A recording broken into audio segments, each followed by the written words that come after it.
you talk about demand generation. So can you talk a little bit about that? Like, what is demand generation and how is demand generation different from lead generation?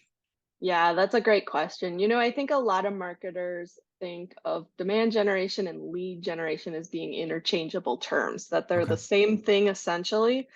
And I would argue they're actually very different strategies. And I'll start out kind of explaining lead generation first, because Okay. that's what most companies are still doing. Yeah. Lead generation is kind of the tried and true strategy that has worked really well for many years, but it's starting to not be very effective anymore. And Okay. so, from the standpoint of what is lead generation, I would say your marketing programs are only focused on the 5% of companies that are currently in market, because at Mhm. any given time, if you look at your total addressable market or your ideal customer profile, 95% of the companies are not currently in market to buy, which means you've got 5% that are likely to say yes when you're trying to sell them to somebody, not necessarily you.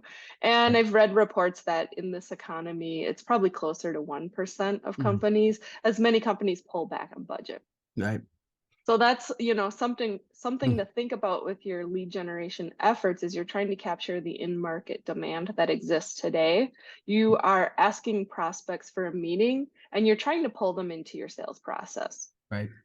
Flip that and look at demand generation, and that's a more holistic strategy where the focus is on driving value, not just with the 5% of companies that are currently in market to buy, but also with the 95% who are not looking to buy right now. Kind of understanding, hey, if I'm selling a big enterprise software solution, I'm not going to convince somebody who's not ready to buy today that now is the time to buy. Right. That's a very considered purchase process. Right. So your marketing programs are really focused on building brand awareness and trust Yeah. to create demand and ultimately capture it. Meaning, I'm not just looking for the people who today are ready to buy.